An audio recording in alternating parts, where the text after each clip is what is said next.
ইদানিং ফেসবুকে স্ক্রলিং করতেছি আর একটা বিষয় নিয়ে খুবই কন্ট্রোভার্সি হচ্ছে দেখতেছি যে সেমিলোভকে নিয়ে সে 16 বছর বয়সে তার বাগদান কমপ্লিট করেছেন। এই জন্য এটা নিয়ে খুবই কন্ট্রোভার্সি হচ্ছে আমাদের দেশে। সুশীল সমাজে সুশীল পুরুষেরা, শিক্ষিত নাগরিক, শিক্ষিত সমাজের মধ্যে এটা নিয়ে খুবই খুবই মানে কন্ট্রোভার্সি হচ্ছে যে সিমলোভা নাকি বাল্যবিবাহকে প্রমোট করছে।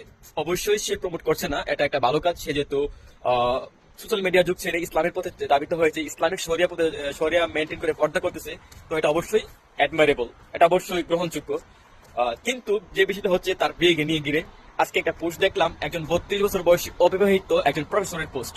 এটা দেখে তো আমি পুরাই হতবাক। একজন সুশীল, শিক্ষিত এবং একজন প্রফেসর যে কিনা মানুষকে শিক্ষা দেয়, সে এটার বিরুদ্ধে। সে বলতেছে আইনের আওতায় আনা হোক, এখানে অপরাধী সিমরিনের হাজবেন্ড, সিমরিনের হাজবেন্ডের পরিবার এবং সিমরিনের নিজের পরিবার, এখানে আইনের আওতায় এনে বিচার করা হোক। মানে অপরাধ, বিশাল অপরাধ হয়ে গেছে।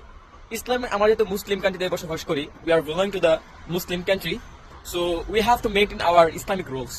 তো ওই রুলস অনুযায়ী হচ্ছে একটা মেয়ে কখন বিয়ে করতে পারবে, যখন সে একজন প্রাপ্তবয়স্ক হবে। প্রাপ্তবয়স্ক বলতে এখানে ধরা বাঁধা কোনো বয়স দেওয়া হয় না, 16, 17, 18, 20, 22, 25 কোনো নিয়ম নেই। সেখানে হচ্ছে যদি মেয়েটা ম্যাচিউর হয়, সে তার নিজের মানে সবকিছু বুঝে, তখন সে কি হতে বিয়ের জন্য একজন প্রাপ্তবয়স্ক হবে। ওই প্রেক্ষিতে লুবাবার যদি 16 বছর বয়সে সে তার ওই প্রাপ্যতা, ওই ম্যাচুরিটি চলে আসে, সে অবশ্যই বিয়ে করতে পারে, কোনো সমস্যা নেই। কিন্তু আমাদের সমাজে 32, 40, 25, 26 বছর বয়সে অনেক নারী যারা এখনো বিয়ে করে না, ওইটা সমস্যা নাই। ওই চিপা চাপাই গিয়ে পার্কে বসে লুটুরপুটুর করতে পারে, বাথরুমের টয়লেটে লুটুরপুটুর করতে পারে, ওইগুলো সমস্যা নাই। সমস্যা হচ্ছে কেন সে বিয়ে করলো, সে নাকি বাল্যবিবাহ প্রমোট করতেছে। আরে গর্দবের দল, এটা বাল্যবিবাহ প্রমোট না, এটা হচ্ছে একটা ভালো কাজ।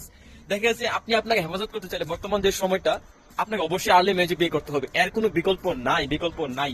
যদি আপনি আর্লি ম্যারেজ বিয়ে না করেন, তাহলে আপনি আপনার নিজেকে কিংবা আপনার নিজের এক কথা নিজে কন্ট্রোল করতে পারবেন না। যে বর্তমান যে সমাজ, যে অবস্থা, আমাদের চোখ কন্ট্রোল করতে হলে, আমাদের নিজেকে কন্ট্রোল করতে হলে, এই যে আমাদের সমাজ চলতেছে ইদানিং ধর্ষণ, মামলা, হামলা, এই মূল কারণটা কি? এই যে মেয়েদের যে পার্থক্যটা হতে পারে, এটা একটা মূল কারণ এফেক্ট হতে পারে।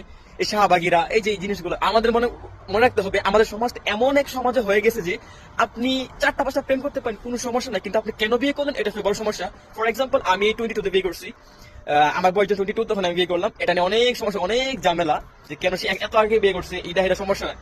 কত ঝামেলা পরে খাওয়াবো, কি করবো, এত আগে বিয়ে করছে কেন, কি সেগা এমন হিমন, কত কথা যা বলার মতো না। কিন্তু যখন আমি 4টা 5টা প্রেম করবো, এই বসে প্ল্যান প্রেম করে সমস্যা নেই।